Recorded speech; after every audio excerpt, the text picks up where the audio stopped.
Mhm. Bringing the vision into a mission. This is Global Mission of Peace with Goldfish Report 8, recorded on September 4th, 2015. I am Radagast at your service with Luis, our media outreach, Sanjay, the wonder from down under, special guest Ron Van Dyke, and of course the ambassador, voice of the dragon, with his warm heart and keen mind. And so now we will get started. Thanks, Radagast, and we want to welcome Ron Van Dyke with us to the show today, and want to hear all about how Ron's doing and what's new and what's coming up in the future, and of course our weekly news reports of what's going on in the world. So I'll hand it over to the ambassador. Good day, everyone, and welcome, Ron. I mean, this is not only that Ron is back the first time in part of the Goldfish Report, but he is, the first person that I spoke to over 1 year ago, and we never had a 1 year celebration. Basically now, we have this meeting here in the Goldfish Report when we are turning the global vision into a global mission of peace, and basically turning the vision into a mission. And Ron was a part of the vision, and he's, of course, a part of the mission, and that's why. Today we are bringing him back. I mean, me and Ron has been struggling back and forward with health issues during this period of time. But by the grace of God, we will overcome. And I think that, it's going to be just a part of the daily battle these days now, just to try to help the people to continue to have the spirit and faith in the belief of global peace, okay? And we're going to talk a little bit about some amazing things that happen around the world. And, and that is, but by that now I want to hear Ron, how does it feel to be on the Goldfish Report?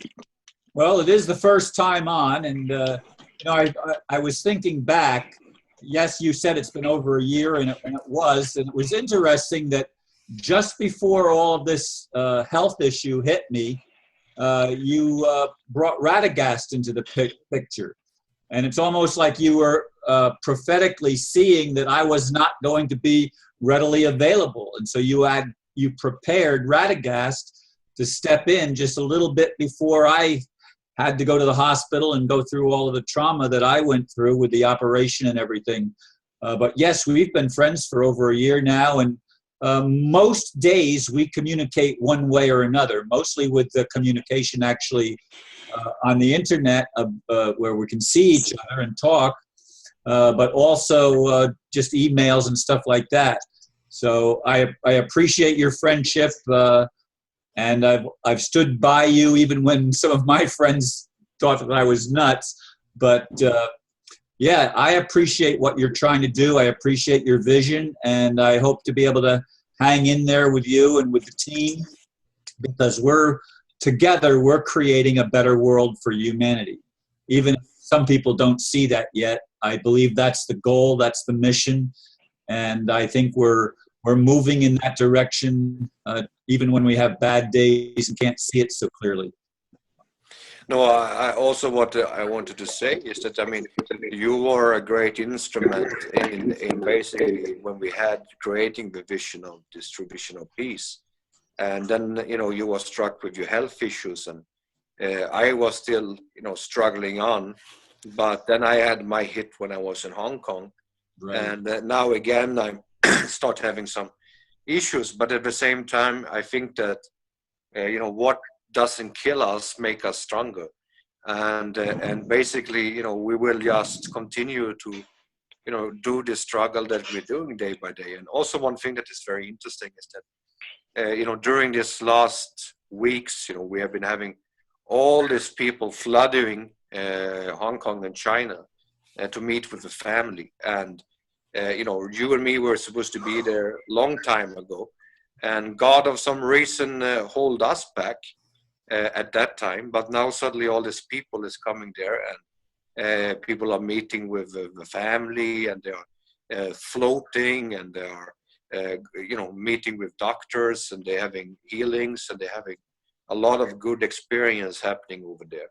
And so I think it's time for me and you, Ron, also to start getting back to China to get some healing over there too. Well, I could certainly use some healing because even though people tell me how good I look and everything, the last couple of days, not so much today, I'm sort of neutral, but the last 2 days I was not feeling well.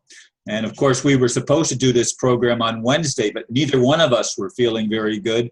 And you ended up going into the hospital for a day. So everything works out for good. And I've learned that. And that was something that I learned as a boy, that all things work together for good to those that love God and are called according to his purpose. And that's one of the things from the New Testament that I still agree with, that ultimately things do work for good. Well, I was actually sending you, I don't know if you have the time to see it, I send you again a very interesting thing from this rabbi from Canada about Paul, and I kind of agree with him quite a lot on most of his points that he's making, as you know.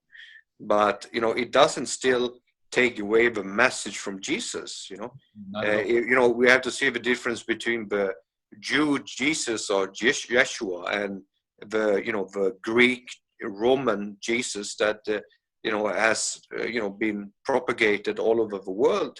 And it's interesting to know the person and the background of the faith, as it is not something that what later on was alterated by the Kabbalah, also of course to keep people in fear and keep people under control. And it's important to follow the message instead of just following the doctrines and dogmatic type of things. And this is what when we developed True Vision of Peace together, we were talking about removing this religious dogmatic things and basically putting the focus on the values from religion, but not actually propagating religion. Yes, and there are values to religion. And I mean, I'm not one of those that believes in just throwing away all the religious training that I've had and that others have. And I've learned to look for the good in all religions, which is something that most people, they stay in the narrow-minded, that it's just my religion and everybody else is wrong. You've been one of my teachers in that respect to teach me more about Islam, for example. But over the years, I can look back, I have Buddhist friends, I have Hindu friends, I have Jewish friends, and you're of course Muslim. So I've hit all the major religions and probably even some of the minor ones that I'm not naming. But I opened my mind a long time ago to recognizing that God speaks to everyone, but not always the way that everyone can understand what he's spoken to someone else in a different culture. Because God reaches us in the culture in which we live and with the language or the understanding that we come to the plate with.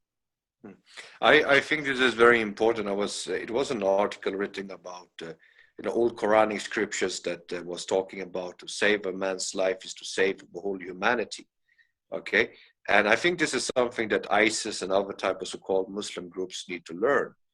Okay, is to actually follow what God is speaking to through the Quran and basically try to live after the example of Islam.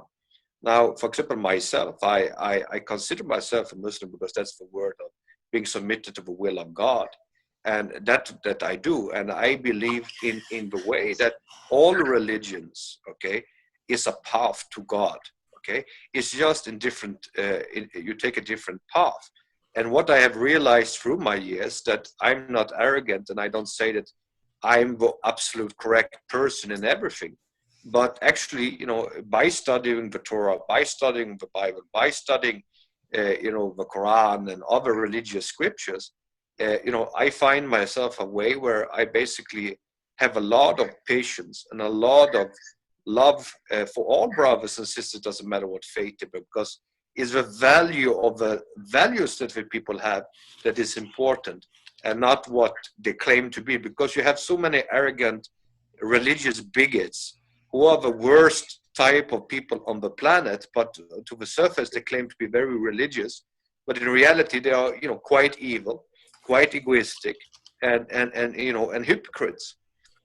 And so basically, I don't say that I'm a perfect person, as I said so many times, but I think it's important that we were doing through our mission was to ask people to look themselves in the mirror and basically look at themselves. And this is what the Goldfish Report is all about, is to try to, look into the news or look into what's happening in a different manner than what we do when we look at the media. Because we don't have any agenda, because you have propagandist free media, which they call themselves also free media, and they claim that they are free, but in reality, they are also, like this Glenn Beck, for example, which by my opinion is a quite crazy person. And, he's a fundamentalist in his way, and he's propagating his view of what's happening in the world. And sometimes that view of the world is quite distorted, very distorted. And then you have, people like, what is his name? This other man from Texas, Ron, this American guy, InfoWars right. guy. Oh, yes. Yeah. And you look at him, for example, he might put forward some Alex Jones. Alex Jones, yeah. But he is also a form of a, little bit like a crazy person from time to time. And so he doesn't really, get the thing over, and something he says is also quite fundamentalist. And I think that what is important is to try to get news which actually is balanced in a way that it's not anti this or anti that or anti this, but what it is, it's the Goldfish Report is anti-stupidity. Okay? And people say, oh, the ambassador is anti-American. No, I'm not anti-American, I'm anti-stupid. And this is very, very important to realize. And does this mean that Americans are stupid people? No, it doesn't. But the thing is this way, is to being arrogant, okay, I've been accused, that, Ron, for being arrogant or whatever. But the reason why they think that I'm arrogant is just because I'm telling the truth, which they don't want to hear. And the thing is this, like, people who knows me, I think that, that I'm quite humble in many ways, but I have a lot of patience. But at the same time, I will say what I feel.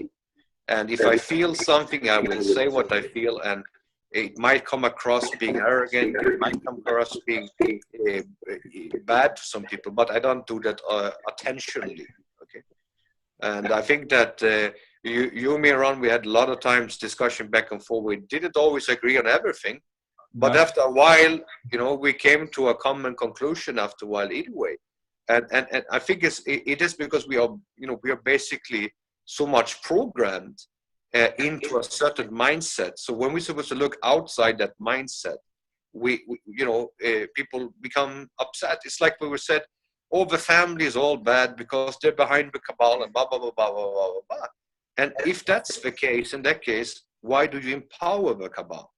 And this is what we were talking about many times, is that, we are standing as an observer from the outside and we don't intervene. That makes us in some way actually guilty also to what's happening. And we have a voice, and the voice can say no, and the voice can say stop. You understand? But if we do nothing and just whine and complain and blame others, we are not coming anywhere. And now, when the people are putting forward the things with the projects and all these different things, this is wonderful. But the most wonderful thing, I think, is actually the stories of the people that was there. The stories, how they came together, how they supported each other to help each other out when they had problems, when they had things. And this is unity, bringing people from all around the world together for one common cause. And that's basically to liberate humanity. And I think this is an amazing, because like I said, when we start talking, Ron, we said, don't listen to what we say, see what we do. And now, I said to you in the beginning, I wanted to bring you to the family. I wanted to bring you to you so that you could see it yourself. Now we have, almost 40 people that has gone through the process and done that. You understand? So, all these people that is sitting and saying, oh, we don't see this, we don't see that. It's no what's called clear, it's no transparency. Okay, you could be there in Hong Kong too. But you choose not to. You choose to sit as an observer and complain and whine, and in some cases even slandering people, like the slandering attacks that was done against you, and which is done against me on daily basis. But I mean, it is like I think that if we didn't do a right thing, we probably wouldn't have these aggressions against us. I think it's a sign that we're heading in the right direction. Why people is getting stirred up and upset, needs to attack us all the time. You know? But also we have a lot of support, and that's also very important to put the focus on the positive things. Okay, does anyone else want to ask Ron something here? Sanji has been a part of a Valhalla, you know, this Hindu thing, so now he's all traumatized and falling asleep or speak. No, I was listening. I wasn't falling asleep. I was listening. I'm here. Well, we want to kind of talk about some of the things that are in the news today, and you know, because we are here to, you know, wake people up, and I think that that's really what our message is. And today, the New York Times had, I hear some echoing. Somebody's microphone, I think, is causing echoing or something somewhere. So we want to check on that, because this is unscripted, folks, so anything can happen while we're doing this. So Glenn Greenwald had an article today in the New York Times about the bombs, these bombs that supposed to have some agreement that we're not supposed to be using, and just wonder, you know, maybe what might have, why we can't seem to get rid of this violence on the planet, and what it's about. And I think we know that we're having a financial war, and I think that what we really need to do is make sure people understand who's really controlling the planet, and, you know, how is it that America, and not just America, but, you know, I think America was in some regards the hope of the world. How did America turn into a country of apathetic, self-centered sheep who don't know how to think for themselves anymore? And I'm not anti-American. I'll be the first one to defend this great country, because I'm a daughter of the American Revolution, and my family has fought here and shed their blood, you know, from the beginning. So I am very pro-American, but I am very disheartened to see what has happened, why people have become sheep, and you know, we know that we've been manipulated. We know that we're being controlled. How much more suffering? I mean, the image of that child, that refugee that washed up on the beach, has gone across this globe.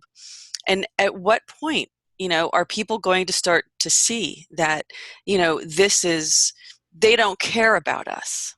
They don't care about us. When do they stop realizing? By the time it comes to your front door, people, it's too late. It will be too late for you to do anything about it. And if you don't wake up now and see that these evil controllers use us, you know, I mean, even there's entities that use us as food, and how sick when they manipulated us and they gave us their mind.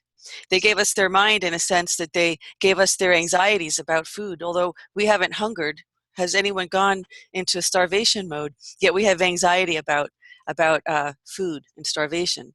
That's because they have anxiety, and if they don't keep us enslaved, they won't have a food source any longer. So that's the reality, people. And if you don't really want to wake up and see what's really happening, then by the time it comes to your front door, it's going to be too late for you to do anything about it. Maybe you don't care, and that's okay. If you don't care, then we're not going to worry about you. But I think that, you know, our job here is to help people to realize our media is completely controlled. They're not going to tell you the truth. And if you think that that's the only place you're going to go to get the news, and that's where the truth, who is the real arbiter of truth here? I can tell you it's not the judicial system. And we'll probably have that conversation another day. And we will probably have that conversation soon. And Ron has a lot of experience of that. But I'm going to show you the solution, okay, for how we're going to be able, okay, to make some changes on this world, okay, is basically by doing exactly this, okay. We need to place these people on this boat, okay, and maybe use some drones on them, okay, and maybe then people will realize, okay, or these people will realize what it is. I think this is what they need to experience, okay, and without this type of personal experience, okay, of suffering, these people will never understand, and it will just continue, and it's just going to be worse and worse and worse. And the biggest problem that people doesn't realize is actually that United States, that used to be a sort of form of beacon for the world, actually is the only country on the planet at this point of time that actually is waging a war on its own citizens as we're speaking. And I think that if people doesn't wake up at this point of time and put these people in the boat there, then basically, you know, they will, when they're on the boat, they will probably realize, but today we had a very, very interesting situation. I was just told by a friend of mine, who is a friend of the president of Guatemala, that he was arrested, the president. And actually, I said, it's a great news. I don't have anything personal against that president, because, to be honest with you, I don't know much about him. But this is a person that he was growing up with his brother, and was at his brother's funeral, and so on and so on. And so he said he was shocked over that he was arrested. And I said, this is a good sign. Let's hope that more of these leaders would be arrested for their crimes against humanity. Okay. And maybe, Ron, you should maybe talk a little about you and Lisa was talking about the juridical system in America. Maybe you could explain a little bit about your traumas, and you and me was speaking some even with this attorney in the past from the PNC Bank, when I told her about the screenshot, and then finally she never showed up in court. But now, what's happening in your court matter? You get your house back, but still it's owned by the bank. Well, honestly, there's still a lot of unanswered questions. The last ruling, I thought they ruled in my favor and released everything, but the paperwork still shows the bank owning my house. And for those that aren't aware, my house never had a mortgage on it from day one. It did not have a mortgage. I'm actually going to be doing a program about that. I have to write the script because I want it to be very accurate, and I haven't finished doing that yet. It'll be within the next few days probably. But the whole situation is crazy because in the original challenge to me owning the property, it was a challenge of a will of the lady who owned the house that I lived in for many years. She was the minister of the local church, and I was one of her strong supporters. And her banker, specifically her banker's wife, manipulated her into signing the property over to them. And then she realized she made a mistake, and she came to me and she says, "Ron, I've made a terrible mistake. Can you help me?" And I reached out, and we ended up creating a trust, and they challenged the trust in court. That's been going on now over 10 years.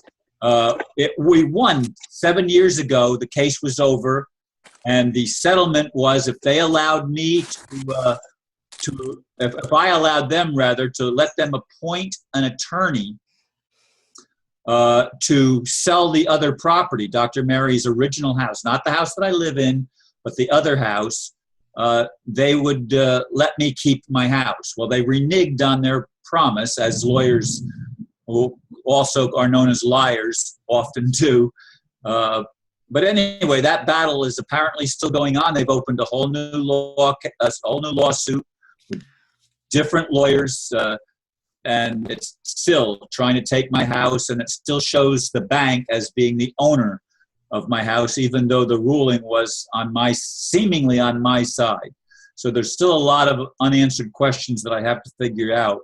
And it has been probably one of the biggest challenges of my life as far as being a human being living on a planet that's supposed to be run by just people with honest laws, and it's anything but that from my own experience. Yeah, we have Sanjay with a question. Sanjay. With what we were talking about with the blowing up of the people on the boat, today, yesterday, because I'm 1 day in advance, one of our politicians basically announced that we will not be taking any more Syrian refugees apart from what the quota we've got. But the funny thing is, all the countries still line up to bomb the Syrian people.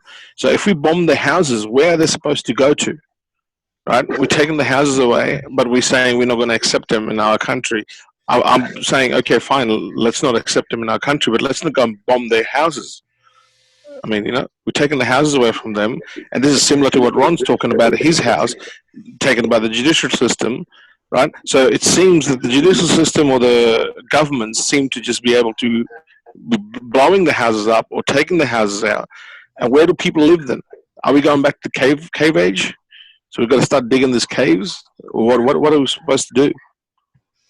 Right? The goldfishes are like, living in this world, not even realizing this is happening. I was contacted by a brother today from Bulgaria, and he was saying that we need to help because basically most of these people are being flooded through Bulgaria up to Europe. And, we need to do something to put the stuff or to help the people, where they are. I mean, before they're being transported up to another place. But I see the South European countries like Greece and, Macedonia and Bulgaria, they're being flooded by the refugees.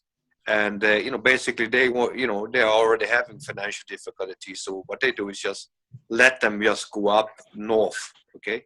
But, the problem is this way. When are we going to say simply, for example, yes, the way that the social system is based up in some Northern European countries, cannot work under this way that it does today and contain all this refugee crisis.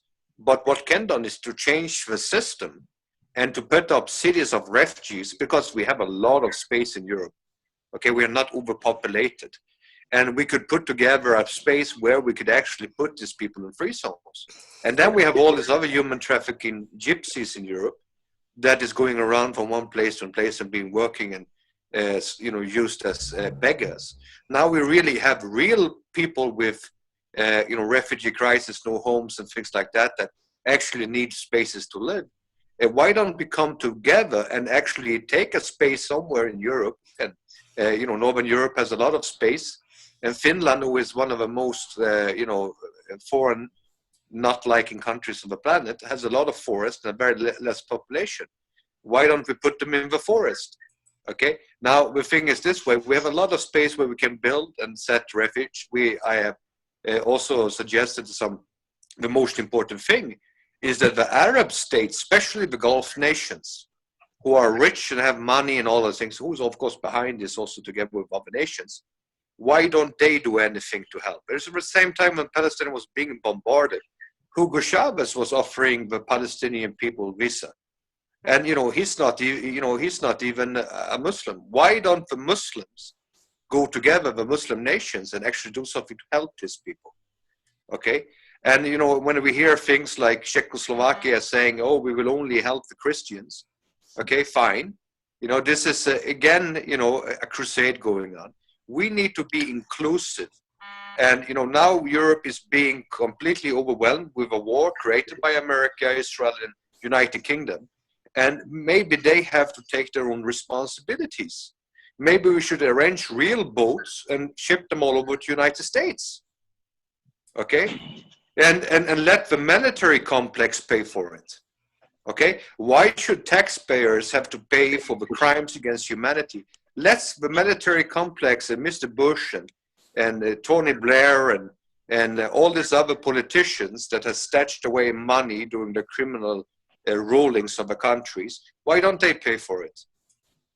Okay.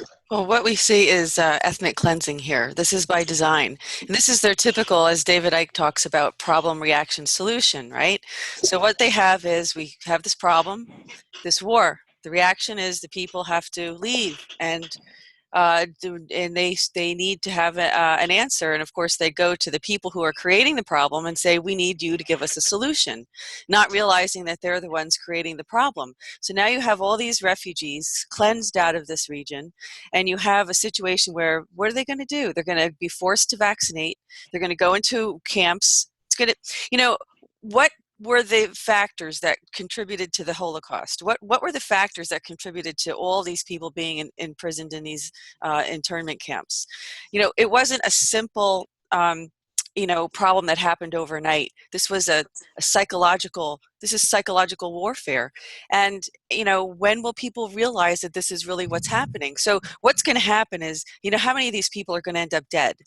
It's too many. I mean, the image of that boy is indelibly seared into my mind. It could have been any one of our children, could have been us, could have been our neighbors. And so why, is that okay? Is it okay that we see this little boy drown there?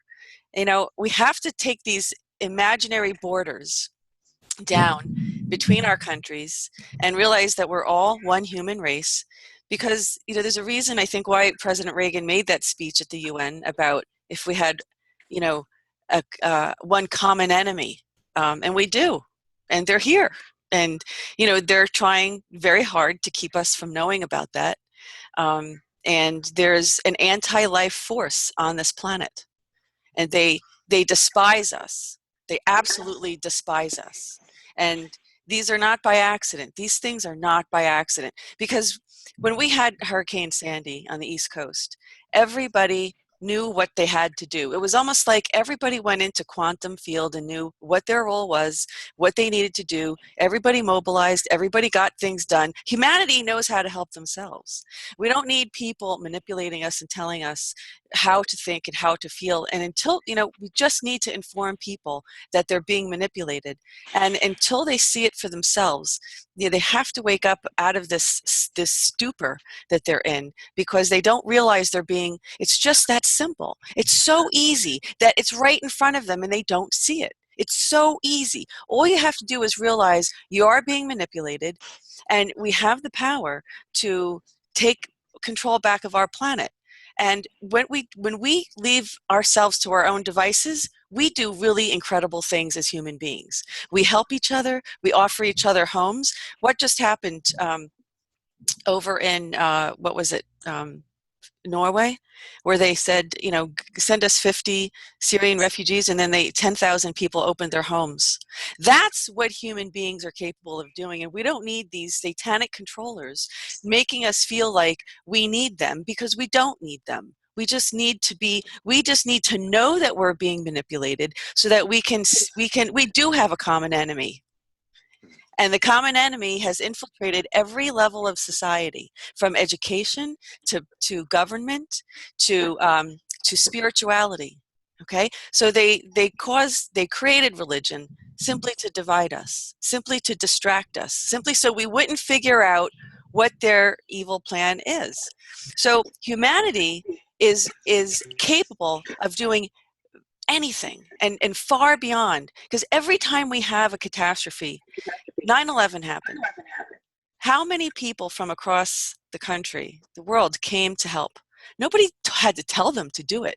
People knew what to do, because we are all part of the human race. We're all part of the human race. We're all connected. How did we know how to self-organize? It was like a little ant colony. How do they know? You look down at this little mound in the ground of these ants, and they're so organized.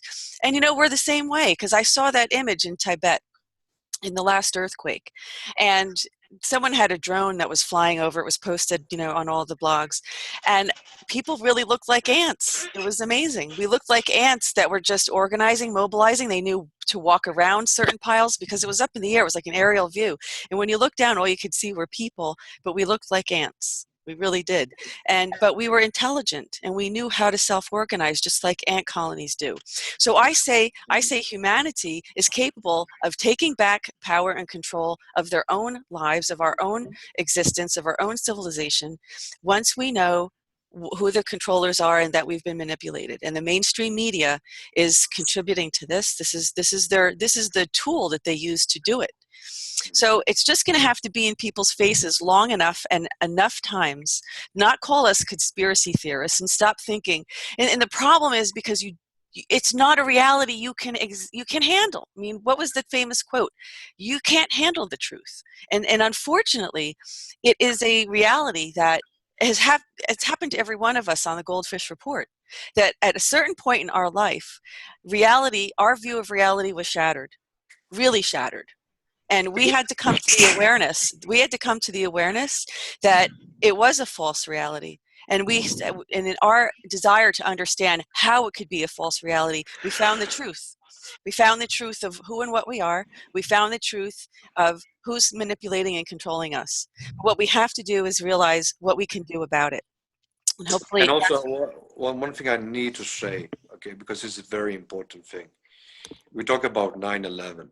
Okay, how many million 9/11s has been created after the 9/11 without anyone even shedding a tear?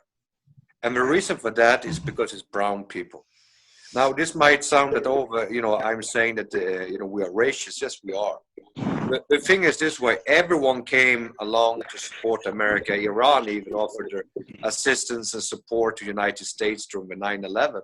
And then they were put on the axis of evil, and so on and so on. But the truth in the matter is this way. We have a 9/11 going on, many of them, over 4 million refugees that doesn't have a home. We have millions of 9/11s. We have chemical weapons being used, and we're supposed to not allow to use chemical weapons. We're having silent warfare going on nations, with blowing up their places and stuff like that. Terrorist attacks, and this is terrorist attacks. When you're blowing up nations without a reason, without a declaration of war, it's a declaration of war, but these people are doing terrorist attacks against many nations all over the place. And it's a financial war. And many of the goldfishers, unfortunately, around the world is not even realizing that the collapse is already here, worse than before. And they're just going to wake up with that in few days, a few weeks. And people are talking about, we're going to be multi-billionaires. So yeah, very fine, just try to survive.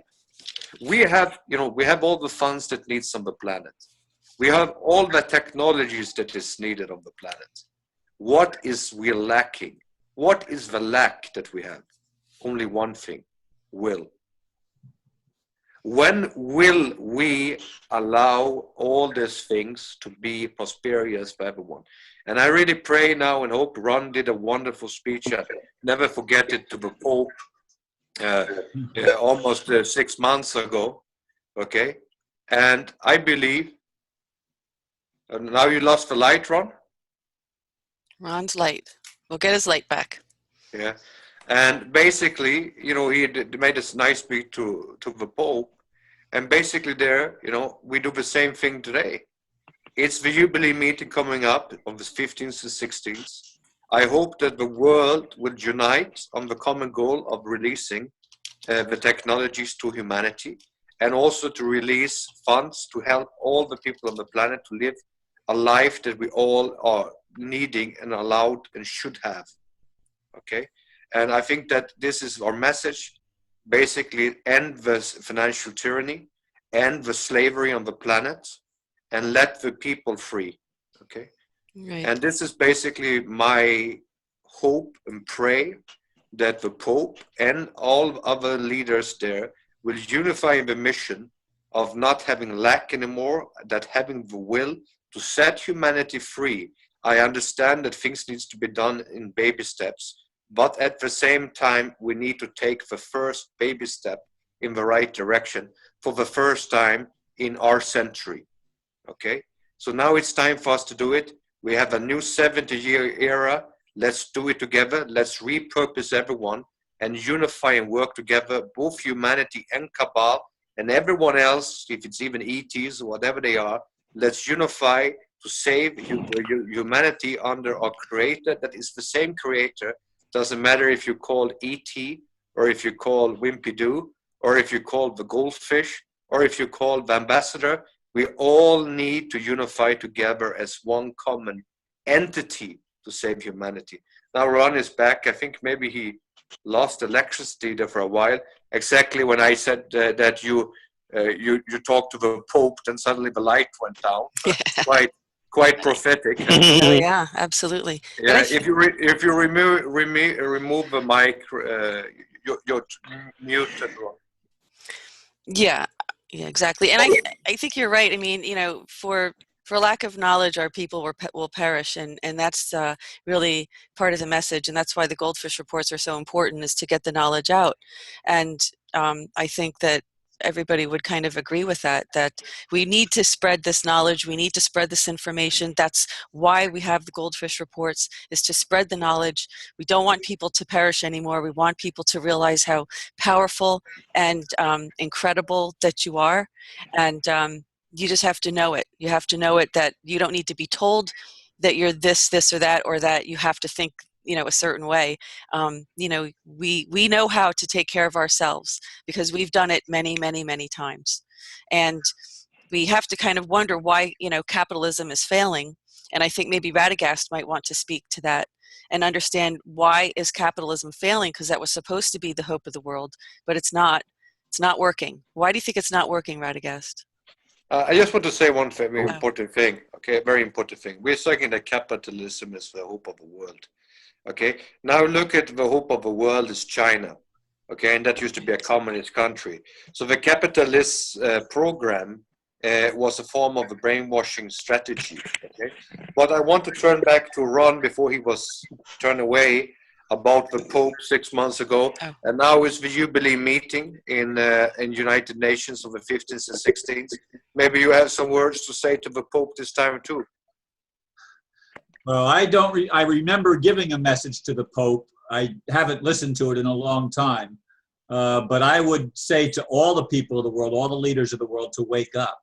I mean, are we going to self-destruct? We don't have to, and it's a matter of choice. And I do believe there's probably some beings on this planet that have been very powerful and influential that somehow need to be removed by whatever means. But in any case, the Pope and people from all religions and all nationalities, and there's a terrible thunderstorm going on here. That's why the power got knocked out earlier. I mean, it was a big crash, boom, and all my lights went out except the candles behind me. And it was eerie looking.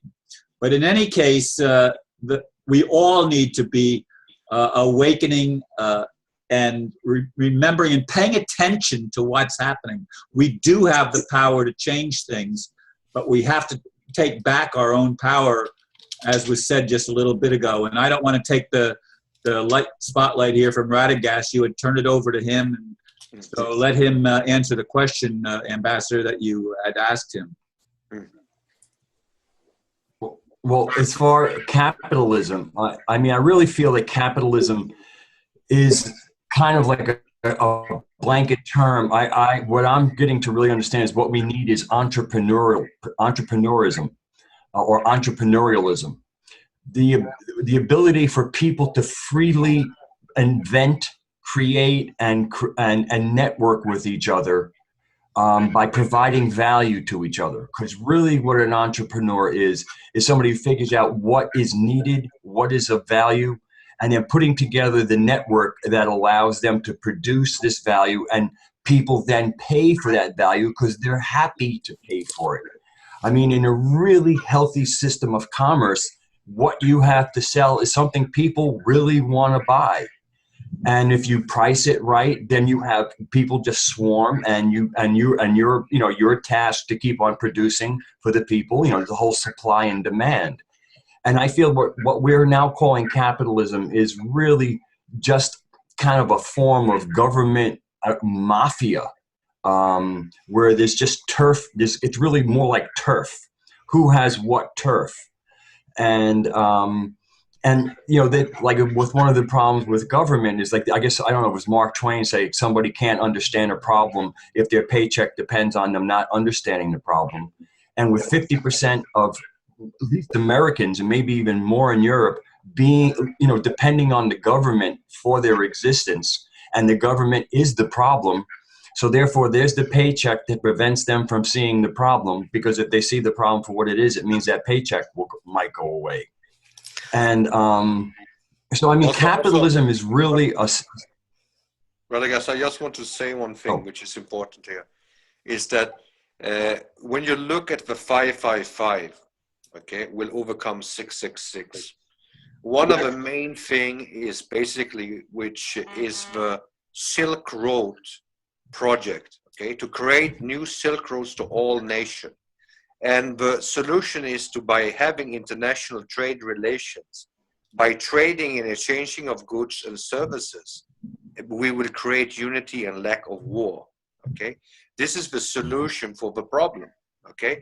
Now, even when Louisa was bringing this very nice guy, Captain Randy, into our discussion, he was explaining that even in the outer space, they're doing trading and commerce with other extraterrestrials. And I think that this is the solution. An open free market, but at the same time, we should provide for the weaker people in the society and not allow people to be overslaved and overworked. And that is what we were talking about at the Silent Jubilee, which many of the other people that have lack of information the lower range doesn't understand. But, we can go back to the meeting when me and Ron started 1 year ago. We talked about the Silk Road thing, and suddenly everyone talks about the Silk Road thing. Now we talked about the Jubilee, and now we even have a Jubilee meeting. And we were talking about, war against ignorance and human slavery, and suddenly everyone talks about it. So let's awake the leaders of the world, okay, and everyone else to this mission, okay? And the mission is basically to tear down the borders between work and trade with each other in an open trade market, and allow each other, okay, to support each other. And basically we unify as one global entity against the division that Satan, the divider, was basically putting between us, races, religions, and other type of social infrastructures and basically hierarchies. And let people be respected for what they do, not for what they claim to be. Okay? And that is basically what I want to say. I know we've been talking on for a long time, and I'd like to keep the Goldfish Report not too long. And again, I want to thank Louisa for a wonderful, passionate explanation. And I know that she really feels for the people. And she is a real, beacon here that we have in True Vision of Peace in this global mission. And I want to thank Radagast again for giving his insight. And I want to thank Sanjay for staying awake with us. It's very I'm not late, asleep. passing into the new day. And again, I want to thank my brother Ron for being online with us here again at the Global Mission of Peace, and turning the vision into a mission. And we will continue to do that. And I think we had a wonderful sharing time, and I want to thank for myself, and God bless. And if anyone else wants to say some last words, please feel free. Well, I just want to thank you. I'm not usually on this program, although I usually watch it program each time. But thank you for having me on as a guest in this case. It was a pleasure, Ron. It was good to finally meet you face to face, because we only messaged each other, and so it's nice to have a chance to kind of see face to face. And Sanjay too. Sanjay's down under, and he's really always has to be the one getting up in the middle of the night to join us. And we appreciate you joining us, Sanjay, very much, and Radagast as well. No, it's a pleasure. It's a pleasure with having a chance to work with awakening people with this stuff. I mean, Ron trying to bring heaven on earth. We can't bring heaven on earth if we're all sleeping. And I wasn't sleeping. I just have to rest my eyes, because as you can see, I'm here. But it's just like, when you put the shutters down.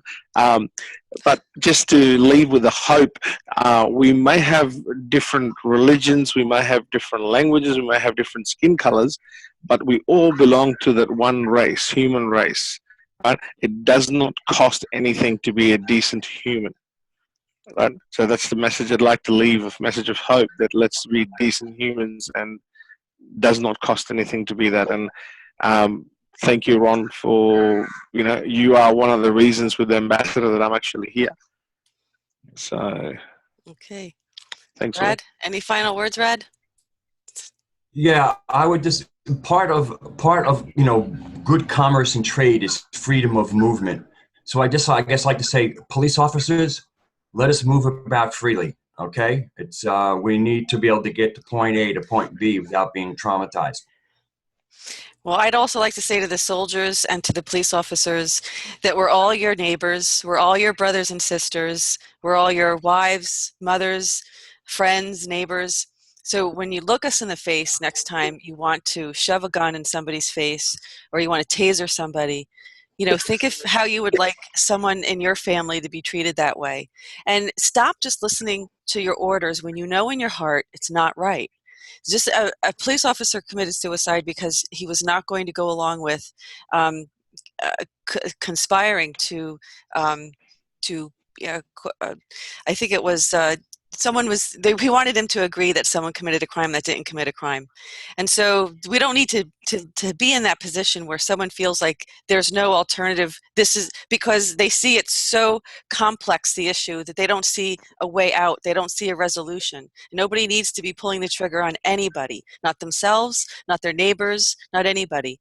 And if we're never going to leave level 0 civilization and become a level 1 civilization and try to be greater beings, if we don't wake up and take personal responsibility. And the only thing we can really do is try to help guide each person on a soul level and try to help them go inside, look inside. And like Michael Jackson said, this man was also on a mission who really tried to wake people up and change the world.